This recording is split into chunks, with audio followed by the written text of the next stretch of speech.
Kanchipuram Varamahalakshmi Silks, the Grand Banarasi Mela. First time ever in Hyderabad starting from November 1st.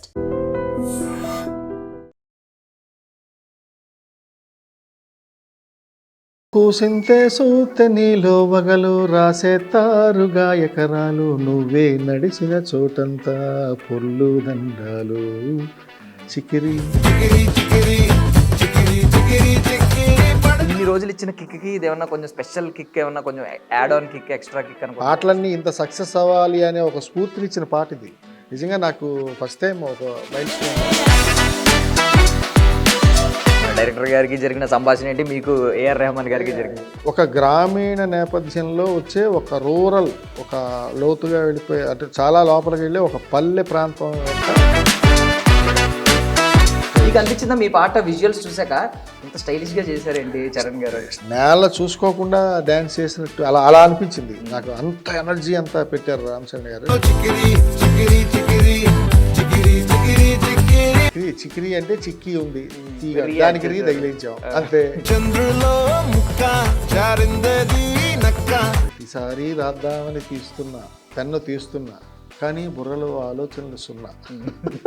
అది ఏదో మనకు నచ్చింది.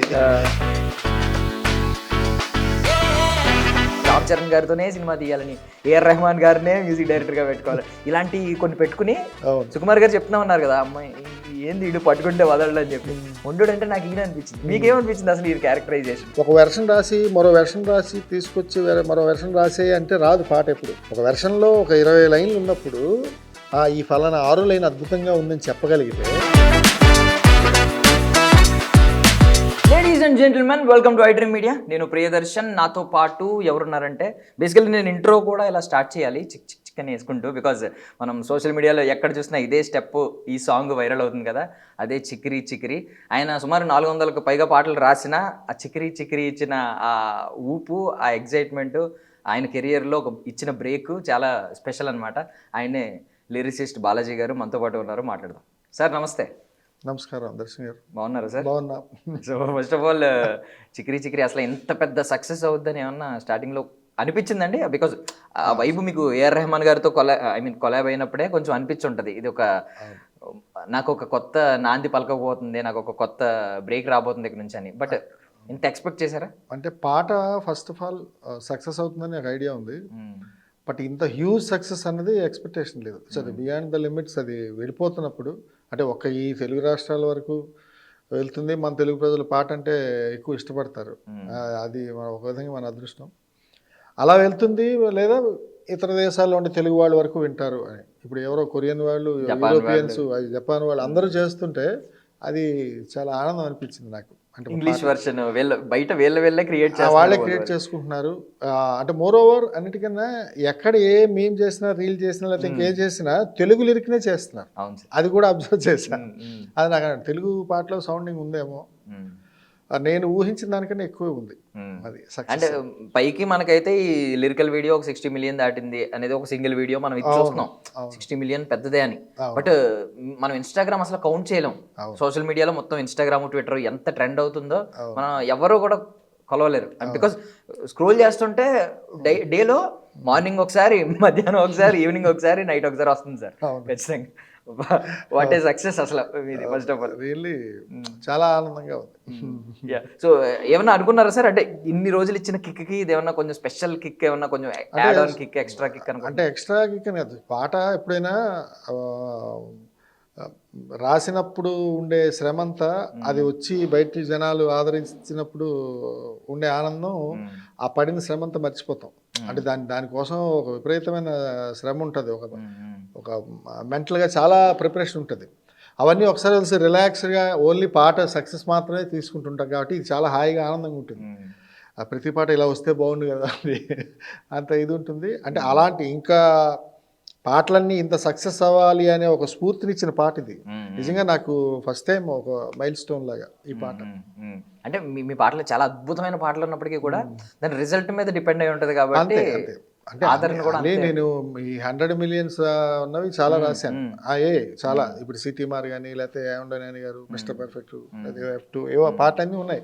కాబట్టి ఇదంటే ఒకే ఓవర్ నైట్లో చాలా హ్యూజ్ రీచ్ అనమాట. చాలా పెద్ద సక్సెస్ అయింది సాంగ్.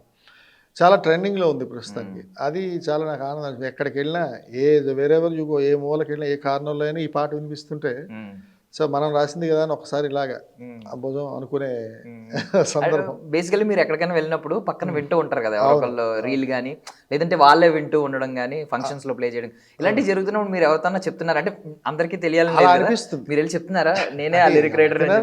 సాధారణ రైటర్ ఇప్పుడు నేనని వాళ్ళకి ఇప్పుడు ఐడెంటిటీ క్రైసిస్లో ఉన్న వాళ్ళకి కొంచెం అది అనిపిస్తుంది. ఇప్పుడు నేను ఎక్కువ మీడియా ముందు కనిపించను మామూలుగా. ఇప్పుడు నేనే రాశా అని చెప్దామని ఒకవేళ మనసులో ఉన్నా మనం చెప్పలేం కదా, ఏమంటే నేను పాట రాశా అంటే నువ్వు రాసావని అంటారు, ఒప్పుకో. అలాగా అలాంటి సందర్భాలు చాలా ఉన్నాయి. పక్క నుంచి విని వెళ్ళిపోవడం తప్పించి ఎప్పుడు. బట్ అంటే ఇంత నిస్వార్థంగా ఎలా ఉంటారు? బేసికల్లీ సాహిత్యాన్ని నమ్ముకున్న వాళ్ళందరూ ఇలాగ ఉంటారు. అవును, ఫేస్ అదే on the camera before camera వచ్చే వాళ్ళు చాలా తక్కువ మంది, అవును, అరుదుగా వస్తున్నారు. చాలా మంది అసలు పేర్లు తప్ప, వాళ్ళ పేర్లు క్రెడిట్స్ లో చూడడం తప్ప వాళ్ళ మొహం ఎలా ఉంటుందో కూడా తెలియదు. అంటే మీ మాటలు మీకు వినిపిస్తే చాలా సార్ వచ్చేస్తుంది ఆనందం. అంతే, ఆ ఆనందం కోసమే. అంటే మనం ఎలా అనుకుంటాం అంటే ఒక సక్సెస్ఫుల్ పాట ఒక పాట మరో పాటను తెస్తుంది అన్నది కాన్సెప్ట్. ఈ పాట అంటే ఏదో ఎవడో రికమెండేషన్ చేస్తే పాట రాయలేరు కదా. పాట అన్నది అది సాహిత్యం, కవిత్వం, అది పుట్టాల్సింది, క్రియేటివ్ జాబ్. కాబట్టి ఖచ్చితంగా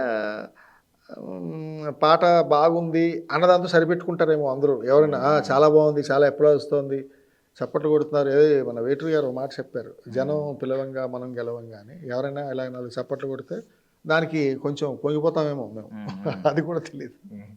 సో అసలు ఎలా మొదలైంది సార్? దీని బ్యాక్ స్టోరీ చెప్పండి. చిక్రి మీకు మన డైరెక్టర్ గారికి జరిగిన సంభాషణ ఏంటి, మీకు ఏఆర్ రెహమాన్ అంటే ఇప్పుడు చాలా వాటిలో చెప్పాను. ఇది ఒక గ్రామీణ నేపథ్యంలో వచ్చే ఒక రూరల్, ఒక లోతుగా వెళ్ళిపోయే, అంటే చాలా లోపలికి వెళ్ళి ఒక పల్లె ప్రాంతం యొక్క కథ నేపథ్యం. ఆ నేపథ్యంలో ఒక కథానాయకుడు, ఆ అంటే మనకి పాట సిచ్యువేషన్ వరకు తెలిసింది కాబట్టి అది చెప్తున్నా. ఆ కథానాయకుడు కొంచెం మొండిగా బండగా, అంటే నాగరిక ప్రపంచంలో ఉన్న కొంచెం మొండిగా ఉండే కొద్దిగా ఉంటారు కదా పల్లెటూళ్ళని, కొంచెం బండగా ఉండేవాళ్ళు. అలాంటి వాళ్ళకి ఒక అమ్మాయి కనిపిస్తే ఏం పాడతాడు, ఏమనుకుంటాడు, తన మనసులో ఏమనుకుంటాడు అన్నదే ఈ పాట. నాది కూడా కాదు, అది ఆయనది. అది పాట సాహిత్యం వరకు నేను రాసి ఉండొచ్చు కాక, అంటే ఆయన తాలూకా భాష పరిభాష అవన్నీ ఆయన తాలూకా బిహేవియర్ అదంతా మీరు పాటలో చూశారు. అంటే హై ఎనర్జీతో రామ్ చరణ్ గారు ఆ డ్యాన్స్ అదంతా అదే ఆయన పాడుతున్నట్టు లెక్క అనమాట.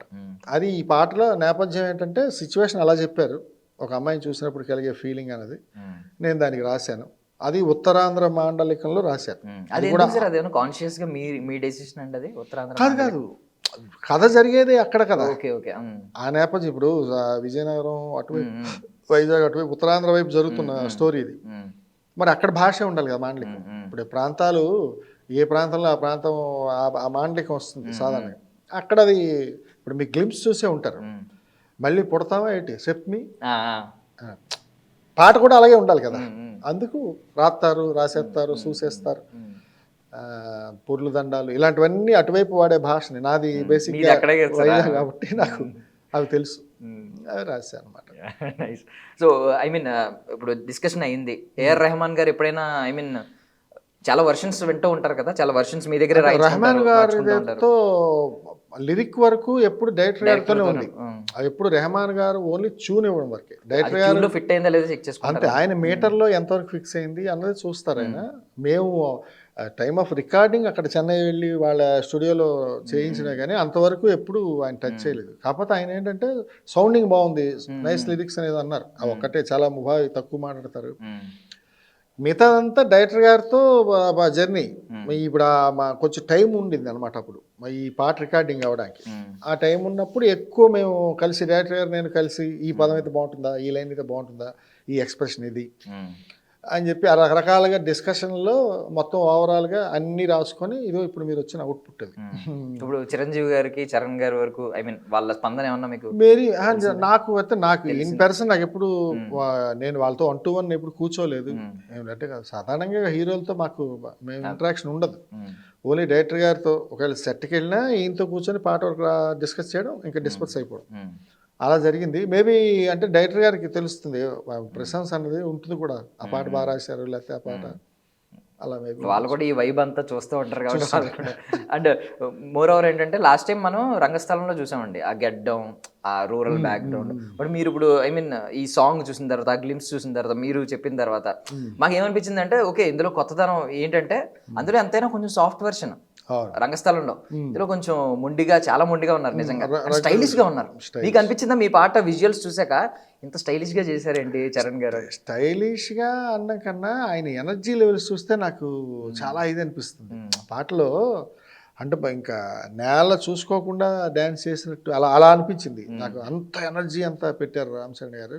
సో అంటే వండర్ఫుల్ పెర్ఫార్మెన్స్ నిజంగా ఆ పాటలో నాకు అనిపించింది. ఆయనే ఇప్పుడు గ్లోబ్ మొత్తం ఇవాళ తలుచుకుంటున్నారంటే కారణం మన రెహమాన్ గారు, రామ్ చరణ్ గారు, ఆ తర్వాత వచ్చే చిక్రీ చిక్రీ ఆ సాంగ్. సో ఆల్రెడీ ఈ బ్యాట్, ఈ సిగ్నేచర్ స్టైల్ గ్లిమ్స్ లో చూసాం, Glimpse లో ఉంది. సాంగ్ లో చూసాం, సాంగ్ లో కూడా ఈవెన్ ఆ తాడు తిప్పడం అవన్నీ కూడా చాలా ఇన్వాల్వ్ అయిపోయి మీ పాటలో మైకంలోకి వెళ్ళినట్టు ఇలా ఇలా తిప్పుతూ ఇసిరారు.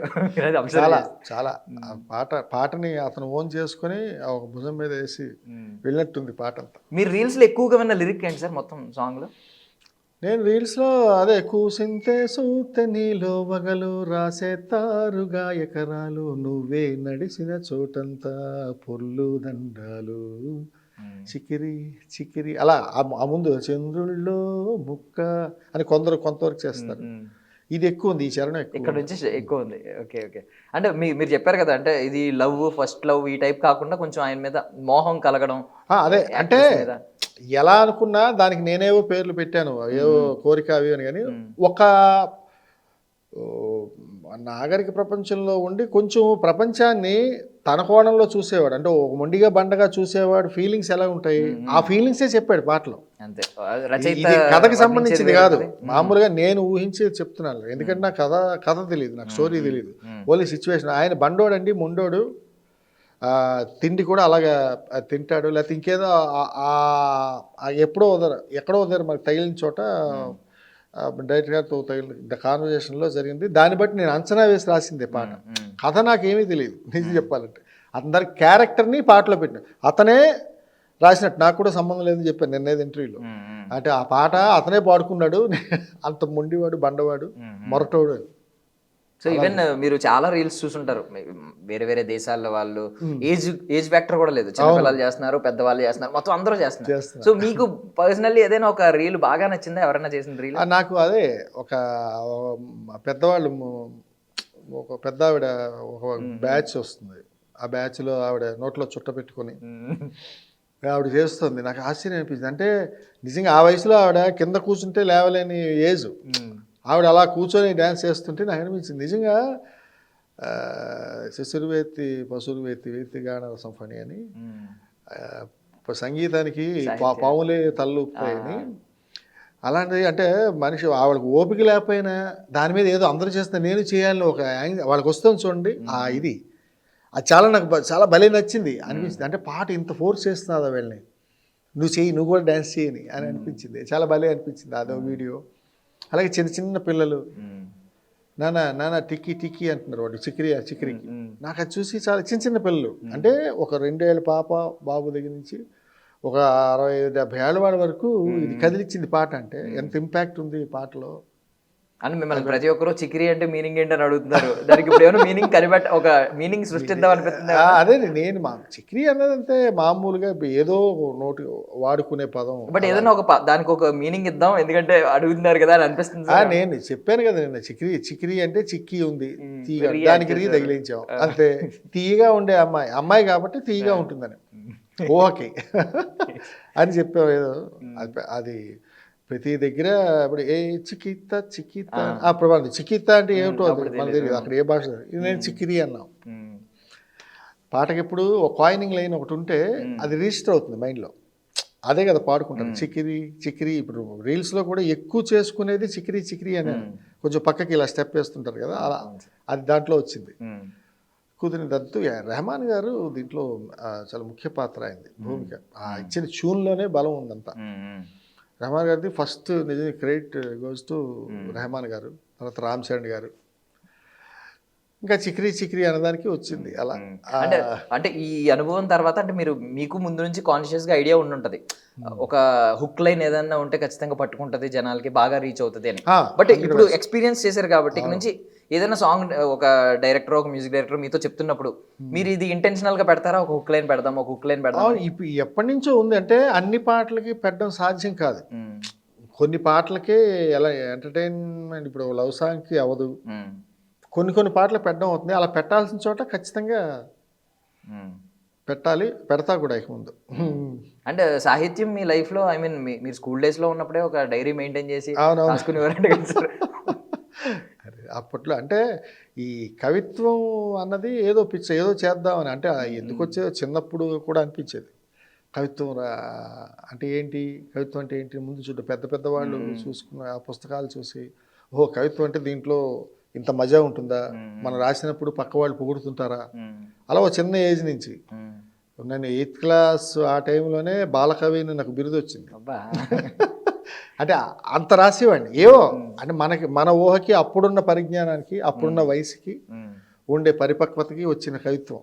అదే అప్పట్లో సరదాగా. ఆ తర్వాత అసలు వదిలేవలసిన కొన్ని సంవత్సరాల పాటు నేను ఏదో ఉద్యోగం చేసుకుంటూ అన్నీ మళ్ళీ పాటలు రాద్దామని అనిపించినప్పుడు ఎప్పుడో 2007-8 ఆ టైంలో మళ్ళీ ఇండస్ట్రీకి వచ్చా పాట కోసం. మధ్యలో ఏదో అప్పుడప్పుడు కవిత్వం ఏదైనా వస్తే పెద్ద పెద్ద కవిత్వాలు రాయడం, డైరీలు రాసుకోవడం, దాచిపెట్టడం, ఏం చేసేది లేదు కదా. సరదా అంతే. కవిత్వం అన్నది ఒక ఇంట్రెస్ట్. వాళ్ళు ఎవరు అంటారు సార్ మీ హాబీస్ ఏంటంటే స్టాంప్ కలెక్షన్ అదే. ఆ సినిమాలో ఏదో బ్రహ్మానంద గారు చెప్పినట్టు స్టాంప్ కలెక్షన్, వాచింగ్ టీవీ అన్నట్టు నేను కవిత్వాన్ని రాసుకోవడం. ఎర్లీ డేస్ లో ఏం రాసేవారు సార్? అంటే కవిత్వానికి ఇన్స్పిరేషన్ ఉంటుంది కదా, కొంతమంది ఎక్కువగా ఇప్పుడు కొన్ని బుక్స్ చదివిన వాళ్ళు ఎక్కువ అమ్మాయిల్ని వర్ణించడం, అంటే ఒక అందాన్ని వర్ణించడం కూడా కాదు. అంటే ఆ ఏజ్ లో వచ్చే కవిత్వాలు ఎలాగంటే ఏదో ఇప్పుడు ప్రాసలు ఎక్కువ రాస్తాం. గోడ మీద పిట్ట, గోడ పక్కన తట్ట, అయ్యో దాన్ని చూస్తున్నా ఎట్టా అని చెప్పి ఏదో అంటే చిన్న కామెడీ సెన్స్ అలా ఏవో ఉన్నట్టు. అంటే చిన్న చిన్న వాళ్ళకి ఏముంది, అప్పుడు చిన్న చేతులు చిన్న బుర్ర, పెన్ను కూడా చిన్నదే, అలాగ అనుకునే ఆలోచనలో వచ్చి చిన్న చిన్న కవిత్వాలు, ఏదో రాద్దామన్న ఆలోచన, ఏమీ రాయలేకపోతున్నందుకు చింతన, ప్రతిసారి రాద్దామని పెన్ను తీస్తున్నా కానీ బుర్రలో ఆలోచనలు సున్నా. అది ఏదో మనకు నచ్చింది, అలాగేవో రాస్తుండే వాళ్ళు. అంటే ఒకసారి అబ్రప్ట్గా ఆల్ ఆఫ్ సడన్ మనమే శ్రీశ్రీ అయిపోం కదా, కాదు కదా. మరి ఏదో నెమ్మదిగా వెళ్తూ ఉంటే ఆలోచన శైలిలో ఏదో మార్పులు వస్తూ ఉంటాయి. మన జీవితంలో వచ్చే అనుభవాలు చూస్తుంటాం, ప్రపంచాన్ని అంతా మనం ఆకలింపు చేసుకుంటాం, సమాజం గురించి తెలుస్తుంది. అప్పుడు వ్యక్తిగా ఎదగడానికి అవకాశం ఉండేది నిజంగా కవిత్వం. ఆ టైంలో సమాజాన్ని చూస్తూ పెరిగిన వాళ్ళం కాబట్టి సమాజంలో ఉండేవన్నీ చూసి రాసుకోండి కవిత్వంగా, అంతే. అది కవిత్వ తలకు నేపథ్యం అది. మీరు ఇప్పుడు చెప్పారు కదా గోడ మీద పెట్ట, గోడ పక్కన తట్ట, ఈ కైండ్ ఆఫ్ నిజంగా ఈ టైంలో ఈ రోజుల్లో అలాంటివి రాస్తే విభత్సంగా వైరల్ అవుతాయి. ఎందుకంటే ఇప్పుడు అందరికీ కనెక్ట్ అవుతాయి, మంచి ఫన్నీ సెన్స్ ఆఫ్ హ్యూమర్ ఉంటుంది, మనలోని చిన్నపిల్లని మళ్ళీ లాక్కొచ్చి మీరు ఇప్పుడు ఐ మీన్ బాగా డీప్గా వెళ్ళిపోయారు ఈ తెలుగు లిటరేచర్ వైపు. బట్ ఇప్పుడు మళ్ళీ ఎప్పుడైనా చిన్నపిల్లని ఎప్పుడైనా నిద్ర లేపుతా ఉంటారు సార్ ఇలాంటి? రాస్తుంటా సరదాగా ఎప్పుడైనా ఏదైనా వచ్చింది అనుకోండి ఊరికే ఇంట్లో వాళ్ళతో చెప్పడం అలాగే. అంటే ఇప్పుడు నా మిస్సెస్ ఉందనుకోండి, ఈవిడ పేరు మణి, వాళ్ళ అమ్మగారు ఊరు తుని, వాళ్ళు కని ఇక్కడ వదిలేశారు నన్ను తినమని, ఇలాంటివేవో అంటే ఇంట్లో ఏవో చెప్తుంటాం. సరదాగా వచ్చేవి కొన్ని ఉంటాయి. అలా నా మిసెస్ మీద లేకపోతే ఇంకేవి ఇంట్లో కూడా సరదాగా ఎప్పుడైనా కాఫీ తాగుతున్నప్పుడు రావచ్చు, లేకపోతే ఇంకేవో భోజనం చేస్తున్నప్పుడు రావచ్చు. సరదాగా అరే బ్రహ్మానంద గారు చెప్పినట్టు అరే రికార్డ్ చేయి అన్నట్టు అలాగా ఏవో సరదా. అంటే కవిత్వం కాదేది కవిత కనర్హం అని ఎప్పుడు శ్రీశ్రీ మహానుభావుడు ఎందుకన్నారో కానీ కవిత్వంలో మజా ఉంటుందండి. అంటే అది నిజంగా రాయాలి అని అనిపించాలి కానీ వేరే ప్రపంచంలోకి మనల్ని తీసుకెళ్ళడం, మనం వేరే ప్రపంచంలో ఉండడం కాదు, మనల్ని వేరే ప్రపంచానికి తీసుకెళ్ళడం మనమే అన్నది కవిత్వం. ఊహ కదా, ఊహించుకోవడం, ఊహించడం కరెక్ట్గా వస్తే అతను కవి అవుతాడు. అంటే ఏదైనా అనుభవం అనుభవంలో విషయాలు మీకు 50% ఉండొచ్చు, మిగతా రిమైనింగ్ 50 మన ప్రజలను, సమాజాన్ని, పరిస్థితుల్ని, దేశకాలమాన పరిస్థితులు చూస్తూ కవిత్వం వచ్చేదే.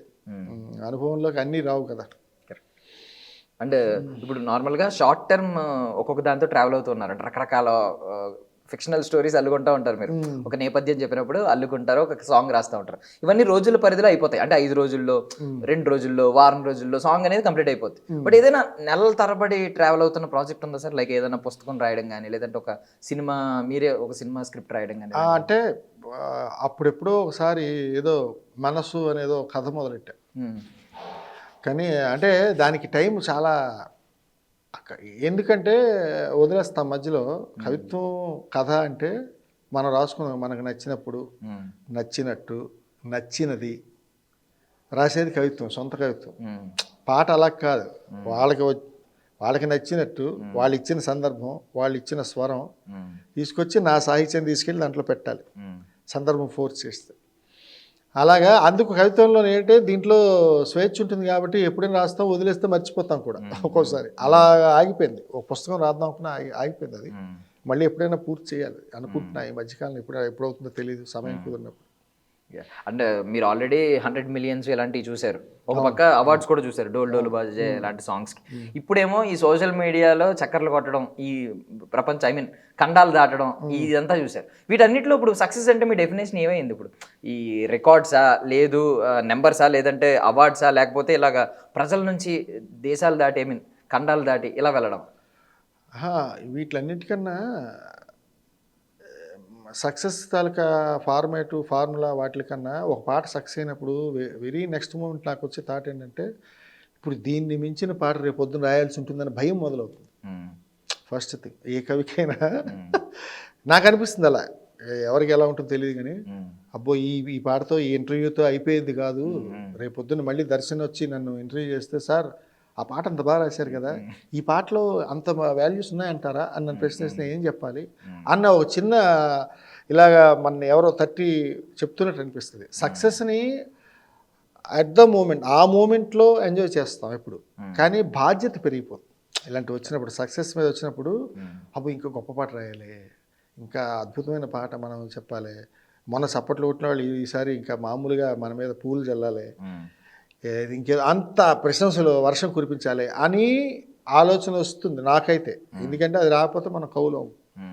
సక్సెస్ని ఇంక నేను అలాగే చూస్తాను, కొంచెం జాగ్రత్తగా ఒళ్ళు దగ్గర పెట్టుకొని ఇంకొంచెం మంచి పాట రాయడానికి నా తాలూకు సక్సెస్ని కూడా వాడుకుంటాను నేను. సో ఇప్పుడు బాహుబలి గేట్లు ఓపెన్ చేసిన తర్వాత, RRR వెళ్ళిన తర్వాత ఇంటర్నేషనల్ ప్లాట్ఫామ్లో ఆస్కార్ మళ్ళీ తెచ్చుకున్నాం. అంటే ముందు మన AR రెహమాన్ గారు ఎప్పుడో ఆస్కార్ తెచ్చారు, మ్యూజిక్ డైరెక్టర్గా ఫస్ట్ ఆస్కార్ తెచ్చింది ఆయనే ఇక్కడికి. బట్ ఏంటంటే అది బయట హాలీవుడ్ సినిమా లాగా రిజిస్టర్ అవడం వల్ల అది అక్కడ అయ్యింది అనుకున్నాం. బట్ ఇక్కడ నుంచి కూడా గేట్స్ ఓపెన్ అయినాయి. ఇప్పుడు మనం హాలీవుడ్కి డైరెక్ట్ విజిబుల్, మనం ఇక్కడ కనిపించాలనుకుంటే కనిపించగలుగుతాం. సో ఏమన్నా ఈ టైప్ ఆలోచనలు రేపు పొద్దున్న నేను కూడా ఒక ఆస్కార్ తీసుకురావాలి, ఎందుకంటే ఇప్పుడు ఖండాలు దాటడం మొదలైంది, మీది కూడా గేట్లు ఓపెన్ అయినాయి. సో ఏమన్నా ఒక మైండ్లో వచ్చిందా సార్, నేను ఫ్యూచర్లో ఇన్ని సంవత్సరాల్లో నేను కూడా ఆ రేంజ్కి వెళ్ళాలి, ఒక ప్రతిష్టాత్మకమైన అవార్డు ఇక్కడికి తీసుకురావాలి? అలా అనుకుని చెప్తే అది నాకు మూర్ఖత్వం అవుతుందేమో. ఖచ్చితంగా మన పని మనం చేసుకుంటూ వెళ్తే, మనం ఇక్కడ ఏంటంటే టార్గెట్లు, డెస్టినీలు ఏం లేవు. ఇక్కడ వెసులుబాటు ఏంటంటే రచయితకి ఎప్పుడు ఒక వెసులుబాటు, అద్భుతమైన వెసులుబాటు ఏంటంటే చచ్చిపోయే వరకు పాట రాయొచ్చు. ఈ మధ్యలో ఒకవేళ వస్తే రావచ్చు, లేకపోతే రావచ్చు గాక, కానీ ఒక మంచి సాహిత్యాన్ని, మంచి పాటని వెళ్తున్నప్పుడు నిజంగా అలాంటి ఒక ప్రజలు చప్పట్లు కొడితేనే పొంగిపోతాం. అలాంటి అవార్డు వస్తే ఇంకా ఆనందపడిపోతాం. రావడం కోసం మనం ఎక్స్పెక్ట్ చేస్తూ ముందుకెళ్ళక్కర్లే, కానీ వస్తే ఆనందం ఖచ్చితంగా. ఏదైనా అవార్డు అనేది వస్తే, అది ఆస్కార్ అనేది అన్ఎక్స్పెక్టెడ్ థింగ్ మామూలుగా చెప్పాలంటే. అలాంటివి అవార్డు కోసం అని నేను ఎప్పుడు నిజమైతే రాయలే, అవార్డు రావాలి అని. ఎందుకంటే సిచ్యువేషన్లో బలంగా కూర్చొని సిచ్యువేషన్నే రాస్తూ పోతాం. ఎప్పుడు టార్గెట్లు అయితే లేవు నాకు. నా పని నేను చేసుకుంటూ వెళ్ళిపోవడం, పాట బాగా రాయడం.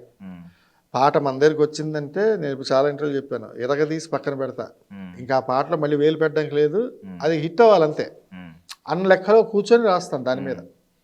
అలా ఉంటుంది నా ఆలోచన. సో ఇప్పుడు సంగీతం సాహిత్యంతో పాటు ఒక స్వరం యాడ్ అవ్వాలి. ఎవరి స్వరం అయితే పర్ఫెక్ట్ గా యాప్ట్ అవుతుందో అప్పుడే సాంగ్ కి అందం వస్తుంది. సో ఇప్పుడు సాంగ్ పాడించిన వాళ్ళు ఇప్పుడు దీనికి పాడారు, ఎన్ని వర్షన్లు వచ్చినాయో ఎంతమంది సింగర్లు వచ్చారో మాకైతే తెలియదు. బట్ మీ ఇన్వాల్వ్మెంట్ ఏమైనా ఉంటుంది అంటే మీకు ఏమైనా చెప్తారా, మీ గైడెన్స్ మీ సజెషన్స్ ఏమైనా తీసుకుంటారా డైరెక్టర్? 100%. ఎందుకంటే పరభాష గాయకులు పరభాష సంగీత దర్శకులు వచ్చినప్పుడు వాళ్ళు ఈ భాష మీద పట్టు ఉండదు కదా. మనం ఏది చెప్తే చికిరి బదులు చికెనా అన్న పాటిస్తారు అంతే. వాళ్ళు సార్ అక్కడ అదే అని చెప్పి అడుగుతారు. మాట్లాడే కాన్వర్జేషన్ కూడా వేరే భాష ఉంటుంది కాబట్టి అప్పుడు తెలుగులో మన శ్రోతలకి మనం ఇవ్వాలి పాట, మంచి పాట. అలాంటప్పుడు ఖచ్చితంగా గీత రచయిత ఉండాలి. చాలామంది గీత రచయితను పెట్టుకోరు ఈ సమయాభావం వల్ల, లేకపోతే పక్కన అక్కడ మరో దగ్గరికి వెళ్ళి పాటించాలనో. చాలా అంటే ఒక 50% ఆఫ్ పీపుల్ అలా వెళ్ళనప్పుడు పాట నిజంగా అక్షరదోషం వినిపిస్తుంది. కరెక్ట్. మనం ఉన్నాం అనుకోండి, ఖచ్చితంగా కా అన్న దగ్గర కీ అనకూడదండి, కా అనాలి అని చెప్తాం. అక్కడ మనం ఉన్నదే అందుకు కదా. అలా ఖచ్చితంగా ఉండాలి. రైటర్ అన్నవాడు తెలుగు రచయిత అన్నవాడు కంపల్సరీ ఉండాలండి. మన తెలుగులో అందులో మన భాషకి చాలా వాల్యుబుల్ లాంగ్వేజ్ ఇది. మన తెలుగు దేశ భాషలను తెలుగు లెస్స కాబట్టి తెలుగు అందులో ప్రత్యేకించి తెలుగు మీద అందరికీ మమకారం ఉంటుంది, విన్నవాళ్ళకి ఎక్కువ ఉంటుంది. మీరు అక్కడ చిన్న అక్షరం తప్పు ఉంటే ఇన్స్టాలో లేకపోతే ఇంకేదో సోషల్ మీడియా ప్లాట్ఫామ్ మీద వాళ్ళు పెడతారు వెంటనే కామెంట్, మీరు అక్షరాలు చూసుకోరా, మీరు దగ్గర నుంచి పాడించరా. వాళ్ళు తిరుగుతుంటే నాకు బాధ అనిపిస్తుంది. నిజమే కదా, మనం కరెక్ట్గా పాడిస్తే వాళ్ళు ఎందుకంటారు కరెక్ట్ అనేది ఉంటుంది. ఉండాలి, అలా ఉంటేనే. ఇప్పుడు నేను ఈ పాటకి మోహిత్ చౌహాన్ గారు పాడుతున్నప్పుడు నేను ఎదురుగుండా జూమ్లో, ఆయన చెన్నైలో ఉన్నారు, నేను హైదరాబాద్ నుండి నేను పాడించే అక్షరాలన్నీ చెప్పాను కొన్ని. అలా జరిగింది బాగా. అంటే మనం ఏది చెప్తే అదే వింటారు పాపం వాళ్ళు, పరభాష గాయకులైనా. ఎందుకంటే మనకి ఏం కావాలో దానికోసమే కదా వాళ్ళు పిలిచామన్న కాన్షియస్ వాళ్ళకి. వినకపోతే వాళ్ళకే స్థాయి రాదు. సిడ్ శ్రీరామ్ గారు ఇక్కడ ఎంత ఫేమస్ అయ్యారు, మీరు కూడా మీ పాట కూడా ఆయన పాడారు. అవునవును. బట్ ఆయనకి కరెక్ట్ తెలుగు ప్రొనౌన్సియేషన్, ఆయనకి ఇప్పటికీ తెలుగు రాదు, చూశాను చాలా చోట్ల. ఆయన తెలుగు ప్రొనౌన్సియేషన్ కరెక్ట్ గా ప్రొనౌన్స్ చేయబోయి ఉంటే ఈ రోజు అంత పేరు వచ్చేది కాదు ఇక్కడ. కొందరు ఉంటారండి సింగర్లు చెప్పక్కర్లే, వాళ్ళు ఓన్ చేసుకుంటారు పాట చాలా ఫాస్ట్గా. అది కూడా అంటే స్పష్టంగా తెలుగు యాస, తెలుగు ఎలాగుంటుంది అన్నది అలాగే తెలుగులో పాడే ఉన్నారు సింగర్స్, లేకపోలేదు. మన పరభాషకి ఎందుకు వెళ్తున్నామంటే వాళ్ళు పాడేవాళ్ళు ఉన్నారు కదా, తప్పులేదు. మన వాళ్ళు అక్కడికి వెళ్ళి పాడిన ఉన్నాయి. ఇప్పుడు బాలసుబ్రహ్మణ్యం గారు ఉన్నారు, ఎన్ని భాషల్లో పాడారు, 16 భాషల్లో పాడారు. స్పష్టంగా ఏ భాషను ఎలా పలుకుతారన్నది వాళ్ళకి ఐడియా ముందే. వాళ్ళకు ఉన్న హోంవర్క్ అదే కదా, పాట పాడడం కాబట్టి అన్ని లాంగ్వేజ్లు చూసుకుంటారు, వింటారు అని చేస్తారు. వాళ్ళ హోంవర్క్ చాలా ఉంటుంది, నేను కనుక్కున్నా ఆ మధ్యలో. అందువల్ల 100% గీత రచయిత అన్నవాడు పాట దగ్గర ఉంటే చాలా మంచి అవుట్పుట్ వస్తుంది. అండ్ పాట నేపథ్యం చెప్తున్నప్పుడు గ్రామీణ నేపథ్యంలో ఒక మొండోడు అని అన్నారు. నాకు మొండోడు అనగానే ముందు ఈయనే గుర్తొస్తారు, ఎవరో డైరెక్టర్ బుచ్చిబాబు గారు. బికాజ్ ఆయన 0 నుంచి స్టార్ట్ అయ్యారు. ఆయన స్టార్స్ని ఫాలో అయ్యారా కాకుండా ఎవరో తెలియని, ఐ మీన్ చిరంజీవి గారి ఫ్యామిలీ నుంచి వచ్చిన హీరో అయినప్పటికీ కూడా ఆ టైంలో దట్టు ఈ కోవిడ్ ఈ టైంలో 100 crores కొట్టడం అనేది ఒక సినిమా అసలు అసాధ్యం. ఆయన సుసాధ్యం చేసేసారు సింపుల్గా. సో అలాంటి వ్యక్తి నాకు తెలిసి అప్పటి నుంచి మళ్ళీ ఎన్ని ఆఫర్లు వచ్చి ఉంటాయో అన్ని పక్కన పెట్టి రామ్ చరణ్ గారితోనే సినిమా తీయాలని, ఏఆర్ రెహమాన్ గారినే మ్యూజిక్ డైరెక్టర్గా పెట్టుకోవాలి, ఇలాంటి కొన్ని పెట్టుకుని సుకుమార్ గారు చెప్తా ఉన్నారు కదా, అమ్మాయి ఏంది ఇడు పట్టుకుంటే వదలడు అని చెప్పి. మొండోడు అంటే నాకు ఈయన అనిపించింది. మీకేమనిపించింది అసలు ఈ క్యారెక్టరైజేషన్? క్యారెక్టర్ ఏం లేదు, పాట అంటే ఈ మీరు చెప్పిన apart from all those things నాకు ఎక్కడ ఎక్కువ ఆయన డైరెక్టర్ గారు నచ్చుతారంటే పాటను ఎక్కువగా ప్రేమిస్తారు. అతను పాటను ఎక్కువ ప్రేమిస్తే ఆబ్వియస్గా రచయితకి కూడా ఒక దర్శకుడు నచ్చుతాడు కంపల్సరీ. ఎందుకంటే ఈ లైన్ బాగుంది, ఇప్పుడున్న పరిస్థితులు బట్టి ఎవరైనా పాట ఎలా ఈజీ అవుతుందంటే రాయడం, ఒక వెర్షన్ రాసి మరో వెర్షన్ రాసి తీసుకొచ్చి మరో వెర్షన్ రాసే అంటే రాదు పాట. ఎప్పుడు ఒక వెర్షన్లో ఒక 20 లైన్లు ఉన్నప్పుడు ఈ ఫలానా 6 లైన్ అద్భుతంగా ఉందని చెప్పగలిగితే ఈ 6 లైన్ ఒక్కటే తీసుకుని మిగతా ముందు 5 లైన్లు తర్వాత వచ్చి 20 లైన్లు వదిలేసి మరో కొత్త పాట రాయడానికి ఉంటుంది ఆస్కారం. అలా కాకుండా మరో ఇదిగా బాగాలేదు మరో వెర్షన్ రాయంటే రాదు. కానీ అలా చెప్పి ఈ లైన్ బాగుంది సార్ అని చెప్పే దర్శకుడు ఈయన. కాబట్టి మనకు అక్కడ కష్టం ఉంటుంది, ఓ మంచి ఎక్స్ప్రెషన్ కోసం చేస్తాం ప్రయత్నం. ఒక 6-7 నెలలు 8 నెలలు ఇంచుమించు ప్రయాణం చేసే ఈ పాట కోసం ఆయనతో ఓ మంచి అవుట్పుట్ మంచి వచ్చినప్పుడు ఇది చాలా బాగుంది సార్, చాలా అదిరిపోయింది సార్ అంటూ ఉంటారు. అప్పుడు అలా అతను వర్క్ తీసుకుంటాడు మన దగ్గర. ఖచ్చితంగా పాట అంటే చాలా ఇష్టం అతను. పాట ఇష్టం ఉన్న వాళ్ళకి ఇంకో మంచి పాట వస్తుంది. ఆ పాట దగ్గరే ఉంటుంది ఆ మొండితనం. ఇది కాదు సార్, ఇది నాకు వేరేలా కావాలి సార్, ఇది సార్ ఇంకొంచెం ఆలోచించాలి సార్, ఇవన్నీ ఉంటాయి అతను. చక్కగా నిజమే కదా, మంచి ఎక్స్ప్రెషన్ వస్తాయి. ఎండ్ ఆఫ్ ద డే పేరు వచ్చేది నాకే, ఎవరికి వెళ్ళదు. గొప్ప పాట రాసేది నాకే వస్తుంది. కాబట్టి మా రచయితగా నేను కూడా శ్రమ పడాలి 100%. సో చరణ్ గారికి నాకు తెలిసి ఫస్ట్ పాట ఇది మీ రామ్ చరణ్ గారికి ఫస్ట్ టైం రాసినట్టే. అది కూడా బ్లాక్ బస్టర్ హిట్. అది నాకు చాలా ఆనందాన్ని ఇచ్చింది. సో ఫైనల్లీ మన శ్రోతల కోసం మీరు రాసిన అద్భుతమైన పాటల్లో ఒక 10 పాటలు చెప్తాం సార్, టక్కున గుర్తొచ్చేవి మనకి. మీరు ఒక పాట చెప్పండి, నేను ఒక పాట చెప్తాను. ఓకే, మీరు ఒక పాట చెప్పండి. ఆర్యా టు ఉప్పెనంత ఈ ప్రేమకి. సరే, నేను నా కోసం ఫ్రమ్ బంగారాజు. నేను మిస్టర్ పర్ఫెక్ట్ లో డోలు డోలు డోలు బాజే. సో సోగ్గడ చిన్నయనలో నీ నవ్వే హాయిగా ఉంది గుర్తుంది బాగానే. నేను అది గ్రీక్ వీడిలో నే విన్నది నిజమేనా నువ్వు అన్నది నేనేనా నా గుండెల చప్పుడు ఇప్పుడు నీదేనా. సో నేను ఎంసీఏలో ఏమండోయ్ నాని గారు చెప్పండో చిన్ని గారు. అయితే దువాడ జనాల్లో సిటీ మార్ సిటీ మార్ సిటీ మార్ సిటీ మార్ సిటీ మార్. మళ్ళీ I hate love stories, I mean Greek period లోంచి ఐ హేట్ లవ్ స్టోరీస్ అందానికి నే దివానా. అంటే ఆ టైంలో ఇది కొంచెం ఏదో అమ్మాయిల్ని మనకెందుకు అమ్మాయిలు మనకెందుకు లవ్ స్టోరీలు అనే ఫీలింగ్ ఉంటుంది కదా సార్ లోపల. ఒక్కొక్క ఎరాలో ఒక్కొక్క ఫేజ్ లో ఉంటది, ఒక ఏజ్ లో లవ్ స్టోరీలు అవసరం మనకు అన్నట్టు ఉంటది కదా. సో ఆ క్యారెక్టరైజేషన్ కి కనెక్ట్ అయిన సాంగ్ అనమాట. అలాగే ఇంకా నాది F2లో గిర్రా గిర్రా గిర్రా తిరుగుతుంది బుర్రా. నాకు సడన్ గా మీరు